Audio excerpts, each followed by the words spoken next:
a la segona part, que és quins són els grans eixos dels estudis socials a l'educació primària. Jo he posat 3, aquí es podrien fer altres categories.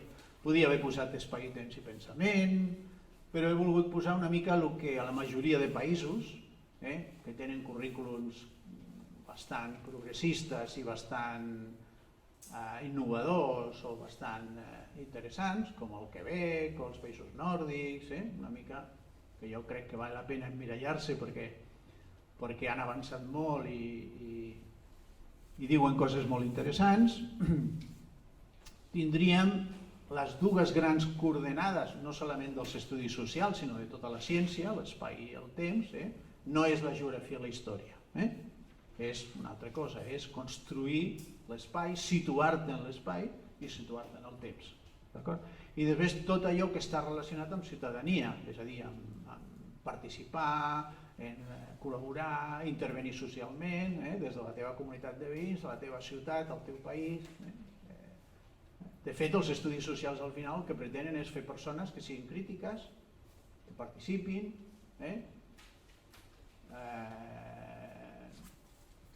i que siguin capaços, fonamentalment, al final, és el que diuen la majoria de currículums més innovadors, que siguin capaços de canviar el món, de canviar les coses, perquè al final eduquem perquè els nostres nois i noies siguin capaços de fer un món una mica millor, de canviar algunes coses que no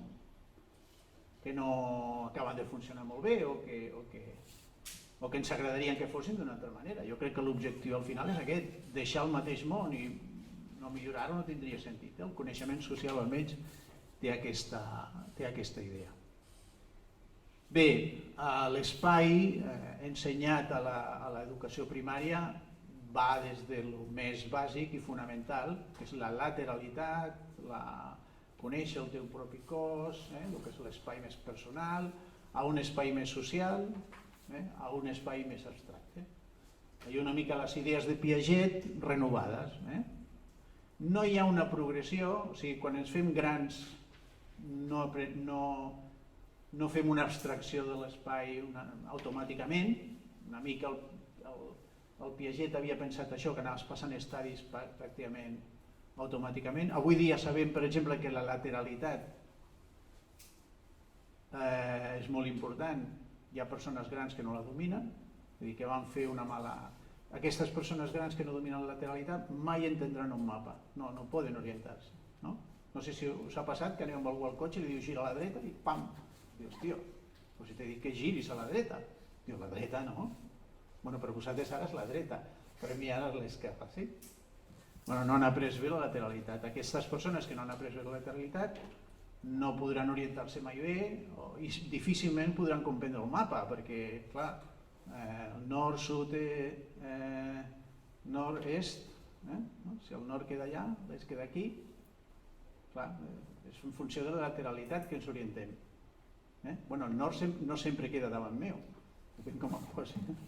Això és molt divertit perquè jo als meus alumnes de la universitat, per explicar-los que aprenem coses però que no les aprenem, els pregunto si han fet els punts cardinals i tots, sí, quantes vegades? 1000. I ho sabeu? Bé, molt bé, d'on està el nord? I tots allà, davant d'ells. Hòstia, reaccioneu igual que un nen de 8 anys, igual.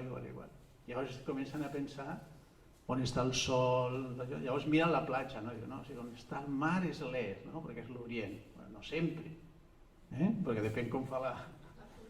És molt divertit això, llavors comencen a pensar el sol, l'ombra, i se comencen a adonar que allò que pensaven que ho havien après i que ho havien après molt bé, no tenen ni idea.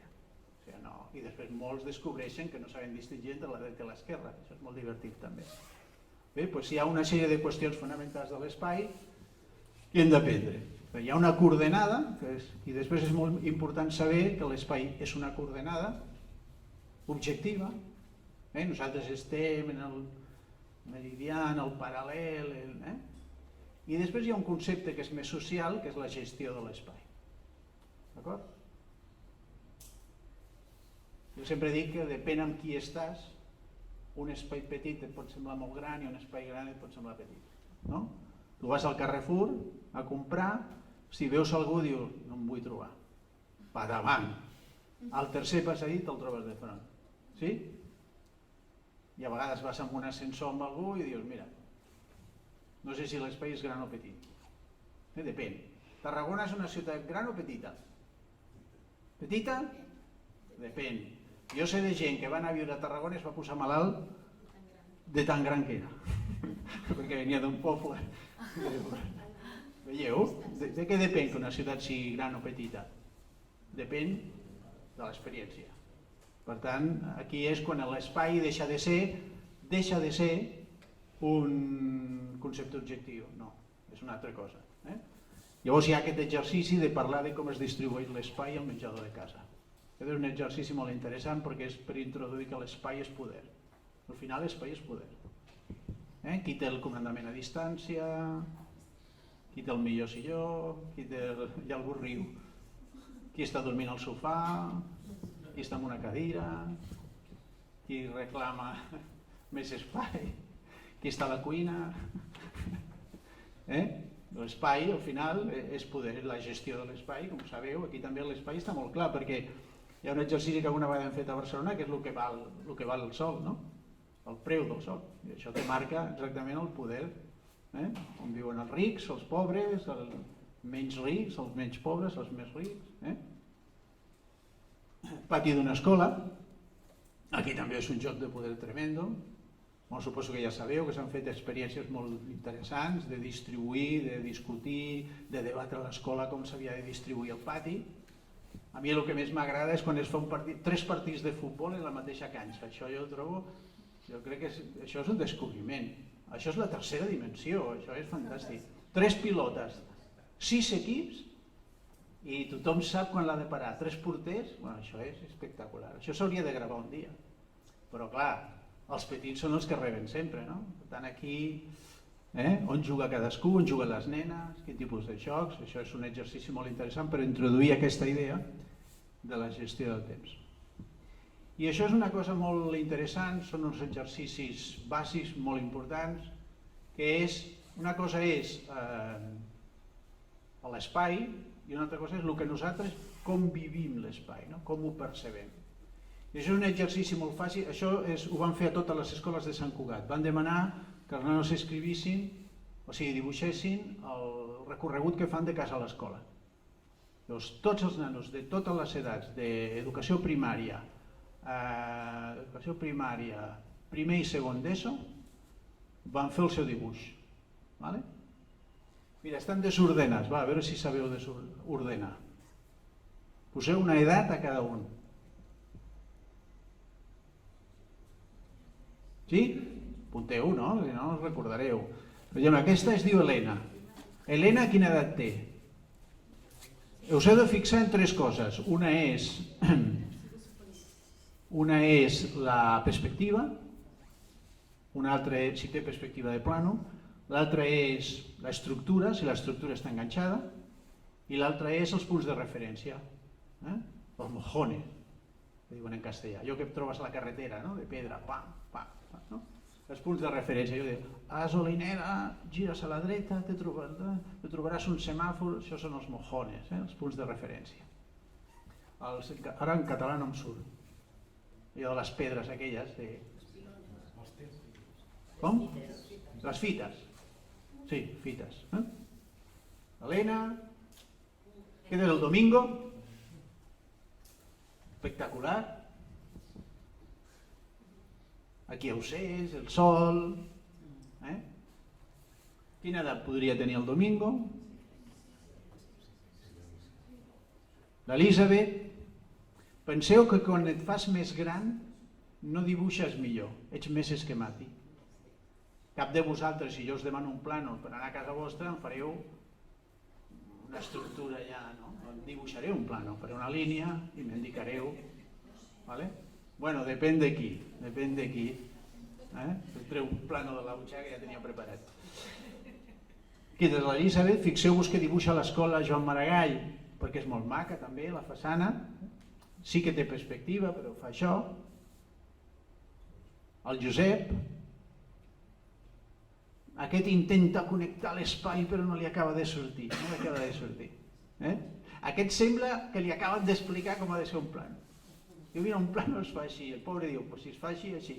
Però que no sap com es connecta la carretera amb les cases. Aquest és boníssim. Aquest és espectacular. Aquest nano és el típic nano que quan surt de casa, el Sergi, la seva mare el primer que li diu és: espera, no passis, espera, semàfor, mira el semàfor, mira el pas de zebra, espera't aquí, no passis, que t'atropellarà un cotxe, hòstia, para aquí. Perquè fixeu-vos que el pas de zebra entra a casa seva. El pas de zebra està ahí a la porta, que l'ha pintat negra, la porta, de por que té. Que sortirà, pum, li atropellarà un cotxe, no hi ha ni vorera. I el semàfor és aquell monstre que està davant de casa. Jo no me'n recordo. Sempre he pensat que aniré a veure on estava el semàfor aquest, perquè segurament està a bastant distància, no? Però la seva representació, la seva imatge, l'espai real que el té al cap és aquest. Després se'ns explica que va fer catequesi, perquè està a l'església aquí sota. El que passa al tren, el del tren també és espectacular, perquè està bastant lluny d'aquí, però bueno, li fa por, tot allò que ens fa por, que s'impressiona, és el que dibuixem quan fem un mapa mental, un mapa cognitiu. Aquest és molt interessant perquè s'explica moltes coses a través del dibuix. Aquest és bastant bo, com es pot veure, el Marcel.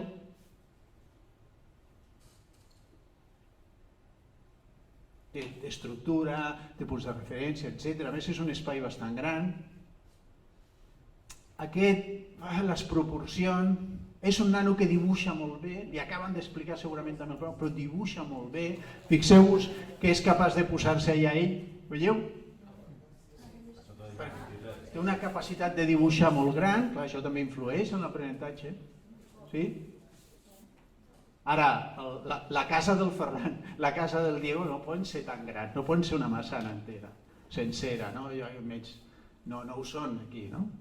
Vull dir que les proporcions potser li fallen una mica, fixeu-vos el camp de futbol, perspectiva, proporcions.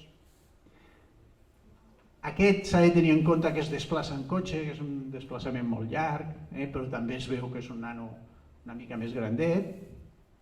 Ja està. Ara fixeu-vos l'ordre de veritat. Primer, evidentment, és el crac, el Sergi. La carretera és una línia, la casa és en 3 dimensions, etc. Després, evidentment, el Domingo, que ja té una mica més de perspectiva. El Josep, que li acaben... Això és tercer. A tercer li acaben d'explicar el plànol, però no sé com va. Ha fet el plànol de la seva habitació, segurament, el plànol de l'escola comptant rajoles, ha anat avançant, però això de dibuixar el plànol de la ciutat és una altra complicació. Entendre un plànol o un mapa no és fàcil, perquè hem de tenir en compte que ens hem de situar en un lloc que no estem, i a vegades a 10.000 metres d'alçada. La gent es pensa que interpretar un plànol no és tan fàcil per un nano. Un mapa de Catalunya vol dir que anem amb avió i que estem veient la Terra des de 20.000 o 30.000 metres d'alçada. No és tan fàcil. Hi ha un exercici molt divertit que no el farem per falta de temps, però jo a la universitat, quan veig que no s'acaben d'enterar, agafo una cadira, la poso sobre la taula i els dic: dibuixeu la cadira com si estiguéssiu on estic jo. I la meitat de la classe té problemes per dibuixar-la. O sigui, no tenen la capacitat de traslladar-se, imaginar-se. No entendran mai un mapa. Si no tens la imaginació per posar-te en un lloc que no hi ets, com ho fas amb el mapa? A base de veure el mapa, al final l'incorpores, però la forma, acabes d'entendre exactament. Sí? La Anna, serien 6, 7, 8, 9 anys, 10, 11, 12, 13. Sí? Fixeu-vos com passem d'anar madurant a tornar a ser una mica esquemàtics per dibuixar el recorregut.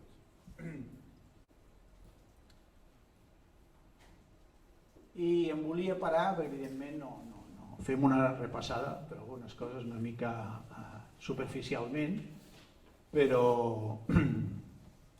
hi ha coses que sí que són molt importants actualment, i és tot el tema dels mapes, etc., que es situen a classe, mapes del món, el racisme en geografia, etc. Actualment aquestes diapositives no estan actualitzades, però el mapa de Peters ja no és mapa de Peters, perquè s'ha descobert que Peters s'havia copiat d'un altre. Això del plagi, no? Està a l'ordre del dia.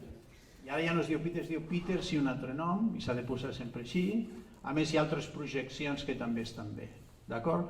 Però el que sí és cert és que aquesta no és gens correcta. De fet, quan jo era petit no entenia mai com si l'Equador divideix la Terra per la meitat, per què estava allà? Li preguntava al profe i el profe no acaba de saber què passa. Bueno, se me deia, Sant Esteban, coño, siéntate. Pensava que jo que me'n vaig fer mestre per això, perquè vaig tenir mestres tan dolents, no em contestaven res, tu. Per què se li posa aigua al vi? Va! Per què l'Equador no passa per meitat de la Terra? Calla! L'altre sí, perquè el que fa el de sota és deformar les superfícies i el que fa el de dalt és deformar les formes. O sigui, la bola del món no pot ser un rectangle. O sigui, cap superfície rodona pot ser plana. Llavors aquí ja, el primer que hem de dir és que els dos mapes són mentida. O sigui, els mapes són mentida, perquè la superfície rodona no pot ser plana. Però a més de ser mentida, tu pots triar quin tipus de valors prioritzes. Evidentment, el mapa de Mercator, com ho van fer els europeus, què van fer? Van agafar Europa, sobretot perquè el van construir els de dalt, no? Perdoneu, però aquests estan al Pol Nord, estan en el cercle polar àrtic. Aquesta gent té 6 mesos de foscor i es van dibuixar com si estiguessin a la zona temperada. O sigui, van tibar el mapa fins a baix. Això és una gran mentida. I a més és molt racista perquè les dimensions d'Àfrica estan molt manipulades. Fixeu-vos el tamany real, aquest és el tamany real d'Àfrica, el tamany real de Sud-amèrica. És tremendo, la diferència és brutal. Llavors això és una mica de racisme, els que som més rics ens fem més grans. Hi ha un vídeo divertidíssim que ho tenen alguns centres de recursos en els quals surt Francisco Franco, no sé si el coneixeu, ara surt a l'Intermedio també, que diu que, como se puede ver, España es el centro del mundo. Ignorancia supina, pensar que som el centre del món perquè sortíem al centre del món als mapes del món. És increïble, És un vídeo que es pot trobar en alguns centres de recursos. A més, després s'explica per què serem el paradís. Som el centre del món i serem el paradís. No fa tant temps d'això, diguéssim. Fixeu-vos com si és gran Àfrica que hi cap tot això. Això és molt important ensenyar-lo perquè si no estem reproduint imatges que són bastant racistes. Evidentment ja han desaparegut aquells mapes que jo estudiava de los bailes regionales, dels negres amb l'os. Encara n'hi ha. Evidentment tot allò és molt més racista encara, l'haurien de treure. I el que està apareixent és que, i per què nosaltres no podem fer el mapa com ens doni la gana si la Terra rodona? Llavors els xinos fan el seu mapa, que és posar-se al mig. Evidentment tu poses aquest mapa i els nanos diuen, profe, s'ha equivocat, el mapa està malament, perquè guaita on estem nosaltres allà, arraconats, Ara, a mi el que més m'agrada és aquest. És Austràlia, Els australians li diuen mapa corregit. I aquí sí que amb els nanos tens unes discussions brutals. Això ho hem fet en alguna escola i és divertidíssim. Però el primer que et diuen és, està al revés, profe. Està al revés. Com al revés? Què vol dir al revés? Què vol dir que el nord sempre està a dalt? A dalt de què? Què vol dir dalt i baix? Fixeu-vos la idea, com això és el que diuen la disrupció de lo normal. Hi ha coses que són normals, sempre han sigut així. Per tant, el que no sigui així no és normal. I quan tu canvies la perspectiva, que és el més educatiu que podem fer per educar una mica el pensament crític, doncs la gent diu, no, està equivocat, està al revés. Això què és? El Mediterrani al revés. Molt bé, no has dit el Mediterrani al revés. Molt bé, molt bé. Sí, el Mediterrani. Posem els noms, és més fàcil, no? Si posem altres noms és una mica més difícil, perquè no ho hem pintat, no està pintat. Això és una proposta d'aquest noi divertidíssima, molt bona. Jo trobo que això ajuda molt a formar el pensament, és a dir, donar-li la volta a les coses, mirar-se-la des d'una altra perspectiva, pensar que no existeix un nord i un sud, també promociona valors d'interculturalitat, perquè ens diu, escolta'm, és que nosaltres no som els que estem a dalt, no som els civilitzats i els que estan al sud. Això seria el mapa normal. Aquest sí que el reconeixem. Bueno, l'altre també, la bota d'Itàlia, és que sempre és un referent. La bota d'Itàlia és un referent. I fixeu-vos, ara veureu uns mapes del món que han pintat nens, però no sabem de quin país són. A veure si encerteu de quin país són.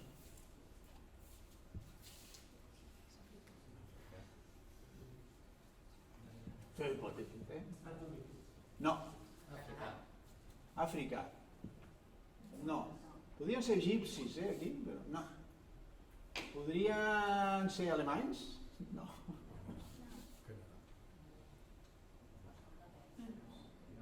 Posem un altre de la mateixa classe. Són mexicans. Fixeu-vos una cosa, els mexicans, quan dibuixen el mapa del món, dibuixen perfectament... Com? Pots tornar enrere? Aquesta d'on són? Veus? Fixeu-vos, els mexicans, quan dibuixen el mapa del món, dibuixen molt bé la part de dalt d'Amèrica i molt malament la part de baix. Però el d'Iberoamèrica no era. Els acords que s'han arribat, inclús a nivell d'educació, de que Iberoamèrica, Llatinoamèrica, Centroamèrica s'havia d'ensenyar a les aules, és mentida. Al final s'ensenya a Europa, Amèrica s'ensenya poc, i en saben molt del nord perquè se'n volen anar. Llavors, què reflexen al final els mapes? El que tu, les teves perspectives, la teva idea de futur, els teus desitjos, les teves esperances, el que tens al cap de veritat. Però també et diu què és el que s'ensenya o no s'ensenya, o el que interessa o el que no interessa en un país. Si veiéssiu, tots els mapes acaben igual, fixeu-vos, és que pots anar descartant, ni és europeu, ni és asiàtic, ni és africà. Aquest encara ho té més clar. Ara, la part de dalt sí que està molt clar que hi ha els Estats Units. La part de baix no té ni idea. Perú, Brasil, no té ni idea. O sigui, no tenen ni idea que hi ha a Sud-amèrica. És que sembla increïble, que a Sud-amèrica no els interessa el més mínim. No saben on està Colòmbia, no saben on està Perú, ni Xile, ni Argentina, ni Brasil, perquè no els interessa. No tenen ahir l'atenció. Tenen molts familiars als Estats Units, a més, i el camí és cap al nord i al sud. Els mateixos mexicans. Però ara, per exemple, que tenim allà doctorants i xilens que estan fent el mateix amb els xilens, amb els colombians, etc., el resultat és bastant semblant. Se sap molt d'Europa, se sap de Nord-amèrica i se sap molt poc de Llatinoamèrica, que apenas es fan coses a l'escola i quan es fan per obligació, però no es considera un coneixement important. D'acord? El que és molt... Aquest és un altre, com veieu. Bé, i això és també sobre l'espai, per anar acabant aquest tema, que és agafar amb els alumnes notícies del diari i anar omplint d'on són aquestes notícies del diari durant diversos dies. D'acord? I com veieu, hi ha zones que queden bastant buides, diguéssim, i unes altres molt plenes. Hi ha parts del món que són absolutament invisibles, que ni sabem que existeixen. Moltes vegades es parlen de les guerres, hi ha llocs com Eritrea, per exemple, que porta 60-70 anys de guerra i que és un crim contínuament i la gent no és un país que no té diamants, no té petroli, no, per tant no interessa a ningú.